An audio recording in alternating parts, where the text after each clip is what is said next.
ರಾಜ್ಯ ಕಾಂಗ್ರೆಸ್ ಕಥೆಯನ್ನು ನೋಡಿದ್ವಿ. ಬಿಜೆಪಿನಲ್ಲಿ ಏನು ಹಾಗಾದರೆ ಅಲ್ಲೂ ಎಲ್ಲವೂ ಸರಿ ಇದೆಯಾ ಅಂತಂದರೆ ನೋ. ಬಿಜೆಪಿ ಅಂತೂ ಹರಿದು ಹಂಚೋಗಿರ್ತಕ್ಕಂಥ ಪಕ್ಷ. ಈಗ ತೇಪೆ ಹಚ್ಚೋದಕ್ಕೆ, ಒಗ್ಗಟ್ಟು ಮೂಡಿಸೋದಕ್ಕೆ ಹೈಕಮಾಂಡ್ನವರು ಒಂದು ಟಾಸ್ಕನ್ನು ಕೊಟ್ಟಿದ್ದಾರಂತೆ ಪ್ರಹ್ಲಾದ್ ಜೋಶಿ ಅವರಿಗೆ. ರಾಜ್ಯ ಬಿಜೆಪಿ ನಾಯಕರಿಗೆ ಹೈಕಮಾಂಡ್ ಈಗ ಕಠಿಣ ಸಂದೇಶವನ್ನು ರವಾನೆ ಮಾಡ್ತಾ ಇದೆ. ಪಕ್ಷದಲ್ಲಿ ಒಗ್ಗಟ್ಟಿನಿಂದ ಹೋಗುವಂತೆ ಖಡಕ್ ತಾಕೀತು ಮಾಡಿದ್ದಾರೆ.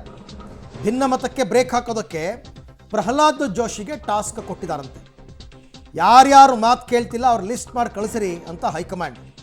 ಆಮೇಲೆ ಜಿಲ್ಲಾ ಮಟ್ಟದ ಅಸಮಾಧಾನ ಶಮನಕ್ಕೂ ಕಸರತ್ತು. ಈಗ ಮೊನ್ನೆ ಜಿಲ್ಲಾಧ್ಯಕ್ಷರ ನೇಮಕ ಆಯ್ತಲ್ಲ, ಅವಾಗ ಜೋರಾಗಿದೆ ಅಲ್ಲೂ. ರಾಜ್ಯಾಧ್ಯಕ್ಷರ ಆಯ್ಕೆಗೂ ಮುನ್ನ ಕಮಲ ಮನೆಯನ್ನು ರಿಪೇರಿ ಮಾಡೋ ಕೆಲಸ ಮಾಡ್ತಾ ಇದೆ. ಹಾಗಾದರೆ ಈ ಬಾರಿ ಹೈಕಮಾಂಡ್ ಫುಲ್ಲು ಸೀರಿಯಸ್ ಆಗಿದೆಯಾ? ಇಷ್ಟು ದಿನ ಹಾಗಾದರೆ ಆರಾಮಾಗಿ ನಾರ್ಮಲ್ ಆಗಿತ್ತಾ ಕರ್ನಾಟಕದ ಬಗ್ಗೆ ಅಂತ ಒಂದು ಪ್ರಶ್ನೆ. ಬಟ್ ಪ್ರಯತ್ನಗಳು ನಡೀತಾ ಇರೋದು ನಾವು ನೋಡ್ತಾ ಇದ್ವಿ. ಯಾಕೆಂದರೆ ರೀಸೆಂಟಾಗಿ ಸಾಲು ಸಭೆಗಳು ಪ್ರಹ್ಲಾದ್ ಜೋಶಿ ಅವರು ಸಿದ್ದೇಶ್ವರ್ ಮತ್ತು ಬಿ ಪಿ ಹರೀಶ್ನ ಕರೆಸಿದ್ರು. ಕರೆಸ್ಬಿಟ್ಟು ಮಾತುಕತೆಯನ್ನು ಆಡಿದ್ರು. ಸಿದ್ದೇಶ್ವರ್ ಅವರು ಒಂದು ಸ್ವಲ್ಪ ತಗ್ದಂಗೆ ಕಂಡು ಬಂದರು, ಬಟ್ ಬಿ ಪಿ ಹರೀಶ್ ತಗ್ಗಿರಲಿಲ್ಲ. ಆಮೇಲೆ ವಿಜೇಂದ್ರ ಮತ್ತು ಅರವಿಂದ್ ಲಿಂಬಾವಳಿನ ಮೀಟ್ ಮಾಡಿಸಿದ್ದಾರೆ. ನೋಡೋಣ. ರಾಜ್ಯ ಬಿಜೆಪಿ ಭಿನ್ನಮತ ಶಮನಗೊಳಿಸುವುದಕ್ಕೆ ಜೋಶಿ ಮಂತ್ರ. ಏನು ಮಂತ್ರ? ಡೀಟೇಲ್ಸ್ ನಾವು ಕೊಡ್ತೀವಿ. ಹೈಕಮಾಂಡ್ ಪ್ರತಿನಿಧಿಯಾಗಿ ಒಗ್ಗಟ್ಟು ಮೂಡಿಸೋದಕ್ಕೆ ವಿಪರೀತವಾಗಿ ಪ್ರಯತ್ನವನ್ನು ಪಡ್ತಾ ಇದ್ದಾರೆ.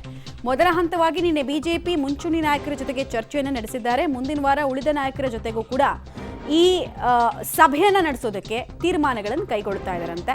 ಆ ಸಭೆಗೆ ರೆಬೆಲ್ ಶಾಸಕರು ನಾಯಕರುಗಳಿಗೂ ಕೂಡ ಇನ್ವೈಟ್ ಅನ್ನು ಕೊಟ್ಟು ನೀವು ಬನ್ನಿ, ಸಿಸ್ಟಮ್ ಒಳಗೆ ಕೆಲಸ ಮಾಡೋಣ, ಸಿಸ್ಟಮ್ ಬಗ್ಗೆ ಆಕ್ಷೇಪ ಇದ್ರೆ ಅದನ್ನು ಸರಿಪಡಿಸೋಣ ಅಂತ ಅಂತಿದ್ದಾರಂತೆ. ಈ ಆಹ್ವಾನವನ್ನು ಎಷ್ಟರ ಮಟ್ಟಿಗೆ ಭಿನ್ನರ ಬಳಗ ಸ್ವೀಕರಿಸುತ್ತೆ ಮತ್ತು ಸಿಸ್ಟಮ್ ಒಳಗೆ ಬರೋದಕ್ಕೆ ಎಷ್ಟು ಜನ ಪ್ರಯತ್ನವನ್ನು ಪಡ್ತಾರೆ ಅನ್ನೋದನ್ನು ನೋಡಬೇಕಾಗತ್ತೆ. ನಾವು ಹೇಳಿದ್ವಲ್ಲ, ಸಾಲು ಸಭೆ. ಒಂದು ಕಡೆಗೆ ಕೇಶವ ಕೃಪಾದಲ್ಲಿ ಸಭೆ ಆಗ್ತಾ ಇದೆ, ಇನ್ನೊಂದು ಕಡೆಗೆ ಪ್ರಹ್ಲಾದ್ ಜೋಶಿ ಅವರು ಮೀಟಿಂಗ್ ಮೇಲೆ ಮೀಟಿಂಗ್ ಮಾಡ್ತಾ ಇದ್ದಾರೆ. ಆಮೇಲೆ ರಾಜ್ಯ ನಾಯಕರ ಸಭೆ ಕೂಡ ಅಮಿತ್ ಶಾ ಅವರು ಬಂದಾಗ ಇತ್ತೀಚೆಗಷ್ಟೇ ಆಯಿತು. ಈ ಸಭೆಗಳಲ್ಲೆಲ್ಲ ಎಕ್ಸ್ಪೆಕ್ಟೇಷನ್ ಏನಂದರೆ ವಿಜೇಂದ್ರ ಬಣ ಅಂತ ಏನು ಗುರುತಿಸ್ಕೊಳ್ಳಾಗ್ತಾ ಇತ್ತು, ಆ ಬಣದ ಪವರನ್ನು ಕಡಿಮೆ ಮಾಡಿ ಚೆಕ್ ಆ್ಯಂಡ್ ಬ್ಯಾಲೆನ್ಸ್ ಮಾಡಬೇಕು. ವಿರೋಧಿ ಬಣದವರೆಗೂ ಕೂಡ ಈ ಕೋರ್ ಕಮಿಟಿನಲ್ಲಿರಬಹುದು ಅಥವಾ ಪದಾಧಿಕಾರಿಗಳ ಆಯ್ಕೆ ವಿಚಾರದಲ್ಲಿರ್ಬೋದು, ಎಲ್ಲವನ್ನ ಕೂಡ ಮಾಡಬೇಕು ಅಂತ ಯೋಚನೆ ಮಾಡ್ತಿದ್ದಾರಂತೆ.